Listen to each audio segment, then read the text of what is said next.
मैं हूं मयूरी श्रीवास्तव। आप देख रहे हैं भारत समाचार। करते हैं खबरों की ओर। खबर लखनऊ से है, जहां उत्तर प्रदेश में राज्यसभा चुनाव में नया मोड़ आ गया है। बीजेपी ने अपना 8वां प्रत्याशी चुनाव में उतारा है। तो ये बड़ी खबर सामने आ रही है। बता दें कि संजय सेठ बीजेपी से आज अपना नामांकन करेंगे। समाजवादी पार्टी पहले ही 3 प्रत्याशी उतार चुकी है। संजय सेठ मैदान में उतरे तो विधायकों की वोटिंग तय। आरएलडी पहले ही सपा से अलग हो चुकी है। पल्लवी पटेल ने भी वोट देने से मना कर दिया है। तो देखिए, कहीं ना कहीं समाजवादी पार्टी की मुश्किलें बढ़ती हुई नजर आ रही है। प्रत्याशी को जीत के लिए 38 वोट प्रथम वरीयता के चाहिए। राज्यसभा में बीजेपी का नया गेम, विपक्ष में हलचल बढ़ी हुई है। तो बीजेपी ने यूपी में राज्यसभा चुनाव में धमाका किया है। ये बड़ी खबर सामने आ रही है। 8वां प्रत्याशी उतरने से चुनाव दिलचस्प हुआ है, जहां बीजेपी ने 8वें प्रत्याशी के लिए 10 अतिरिक्त वोट चाहिए।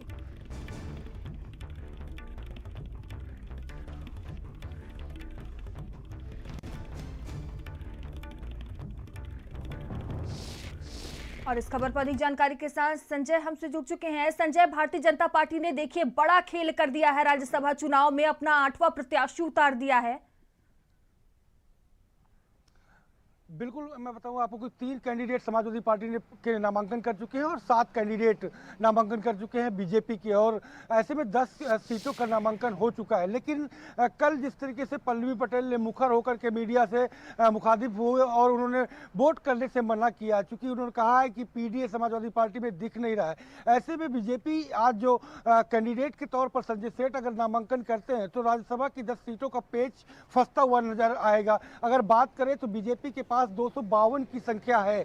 अगर उनके साथ आरएलडी, क्योंकि अलग हुई है, आरएलडी उनके साथ जाती है, सुहेलदेव पार्टी भी एनडीए के ही कुनबे में अगर जाती है, तो आरएलडी के पास 9 विधायक हैं, सुहेलदेव के पास 6 विधायक हैं। अगर जनसत्ता जो राजा भैया की पार्टी है वो भी उनके साथ जाती है, तो ऐसे में 280 के तकरीबन वोट जो है वो पहुंचते हैं, विधायक पहुंचते हैं। तो 280 वोट के करीब पहुंचेगा। फिर भी अगर पल्लवी पटेल भी जाकर के एनडीए के कुनबे को ही सपोर्ट करती हैं, 13 जो अनुप्रिया पटेल के अपना दल के विधायक हैं, ये सारे मिलाकर के तब भी 13 वोट की कमी बीजेपी को 8वें कैंडिडेट के तौर पर पड़ने वाली है। अब बात करते हैं समाजवादी पार्टी की। समाजवादी पार्टी के तीसरे कैंडिडेट को अगर पल्लवी पटेल वोट नहीं करती सपा को, तो 2 वोट की कमी पड़ेगी और 2 वोट समाजवादी पार्टी को अपने तीसरे कैंडिडेट को जिताने के लिए जरूरत पड़ेगी। चूंकि 108 विधायक समाजवादी पार्टी के पास हैं,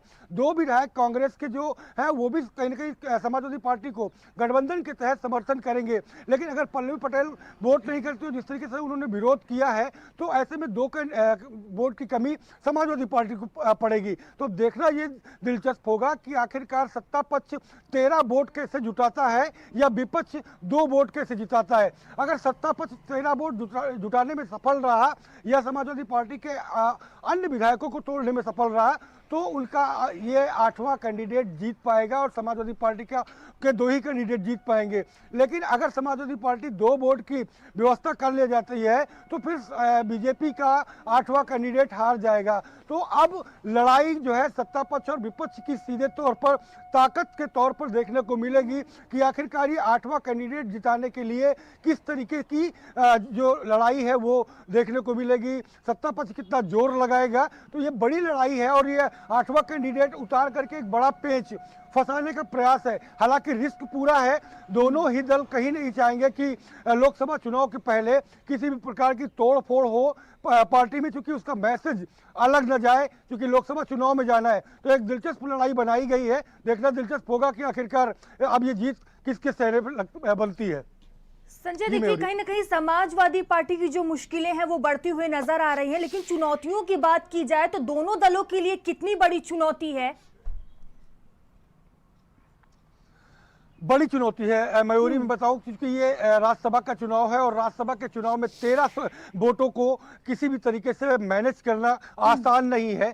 कितनी भी फुटता की बात देखी जाए, लेकिन उतनी फुटता मेहनत की जरूरत नहीं है, क्योंकि कई विधायक ऐसे हैं, चाहे आरएलडी की बात कर ले या फिर सुहेलदेव पार्टी की बात कर ले, जो समाजवादी पार्टी के कैंडिडेट होने के बावजूद वो चुनाव आरएलडी के बैनर से लड़े थे और सोहेल देव पार्टी की छड़ी से भी लड़े थे। तो समाजवादी पार्टी को बहुत ज़्यादा 2 वोटों के लिए मेहनत करने की जरूरत नहीं पड़ सकती है, क्योंकि सोहेल देव या आरएलडी से वो 2 वोटों की व्यवस्था तोड़ फोड़ करके कर सकते हैं, लेकिन 13 वोटों की जरूरत पड़ेगी और 13 वोटों को मैनेज करना इतना आसान काम दिखाई नहीं पड़ रहा है। हालांकि कैंडिडेट 8वां उतार कर बीजेपी जिस तरीके से अटकलें चल रही हैं राजनीतिक गलियारों में कि 12 बजे तक संजय सेठ को बीजेपी ने क्यों दांव लगाया है, क्योंकि कभी संजय सेठ समाजवादी पार्टी के ही नेता हुआ करते थे, लेकिन अब वो बीजेपी में है। तो ऐसे में संजय सेठ के पुराने रिश्ते जो समाजवादी पार्टी के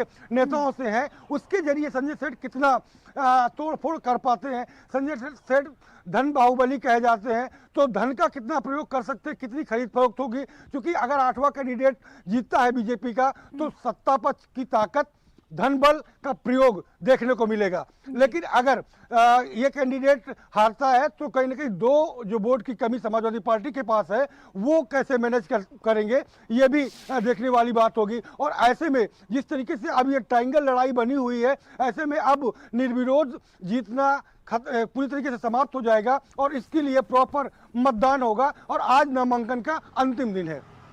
संजय, देखिए सबसे जरूरी जो है इसमें वो है वोट पूर्ति। तो वोट पूर्ति के लिए दोनों दलों की तरफ से क्या कुछ विशेष रणनीति बनाई जा सकती है?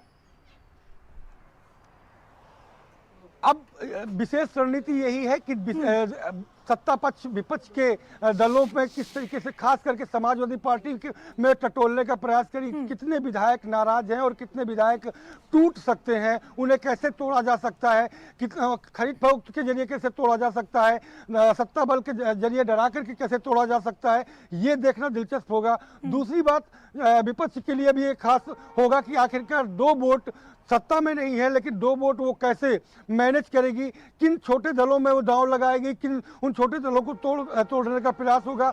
और अब सबसे बड़ी बात यह है कि ठीक है, और देखिए संजय, देखने वाली बात होगी कि दोनों दल की तरफ से क्या रणनीति बनती है। बहुत बहुत धन्यवाद आपका हमसे जुड़ने